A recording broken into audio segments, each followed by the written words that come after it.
Sa tingin ko, kailangan ng sariling video ng Swiss buttercream recipe ko. Para hindi nyo ma-overlook. Sobrang sarap nito. Super light ng texture niya. Hindi siya matamis kaya maganda siyang lagyan ng mga flavor kasi mas mangingibabaw yung flavor. So dito kailangan natin ng soft boiling water. Magdo-double boiler tayo. Sa nasa taas na bowl, maglalagay tayo ng 160 grams ng egg whites.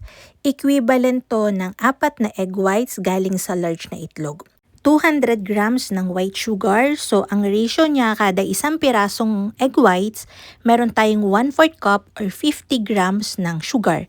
Nasa half lang ang ratio nun kung pangkaraniwang Swiss buttercream yung gagamitin nyo. Every now and then, i-check nyo yung water nyo kung malakas na siyang mag-boil.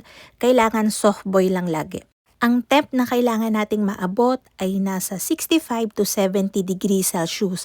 Inabot lang ako doon ng nasa 7 minutes pero para sigurado kayo, mag-thermometer kayo. Sinalang ko na yan sa mixer, sinet ko lang siya sa medium speed. Kailangan muna natin palamigin bago natin lakasan para mas madali natin mailagay yung butter. Pinagsasabi ko dito. Pero ayan, nung medyo lumamig na yung bowl, ayan, nilaksan ko na siya ng konti.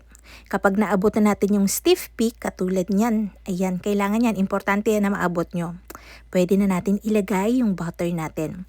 Yung chinap kong butter dito is cold butter, 450 grams. Siyempre, yung lasa ng buttercream na magagawa nyo ay nakadepende dun sa butter na gagamitin nyo. Okay? So, pili kayo ng masarap. So, matagal to. Kaya nagkakamali yung iba, akala nila failed minsan yung ginagawa nilang buttercream ay kasi matagal talaga siyang i-mix. So, first few minutes ng pag-mix nyo, makikita nyo nagko-curdle na yan. Normal. So, hayaan nyo lang siyang mag-mix ng dire-diretso. Dahil nga sa tagal ng pag-mix, medyo mangalay ito kung gagamit ka ng hand mixer. So, mas maganda kung stand mixer yung gagamitin nyo. So, after a few minutes, ayan, makikita nyo nagiging smooth na yan, pero mabigat pa rin yung buttercream. So, continuous pa din yung paghahalo. Hayaan nyo lang siya. Ang hinihintay nating maabot dito ay magla-lighten na yung color niya, magiging light na yung texture niya, and medyo smooth na. So, mga after 10 minutes ng pagmimix, ganyan na yung itsura niyan. Malapit na to.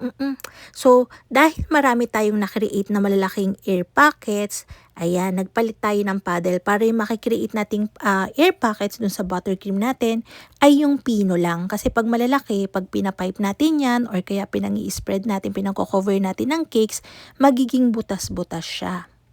Naglagay na rin ako dyan ng coffee emulko. Pwede naman kayong gumamit ng mga coffee powder, mga ganun. Pero masarap kasi ito kaya ito ginamit ko. So after mga 12 minutes ng pag-mixing or more, depende talaga sa texture. So yun yung titignan nyo. Ganito yung itsura niyan. Diba? Ang sarap nito, promise, ang sarap-sarap niya. Hindi siya matamis again, hindi siya nakakaumay kahit buttercream, hindi ka magsasawa.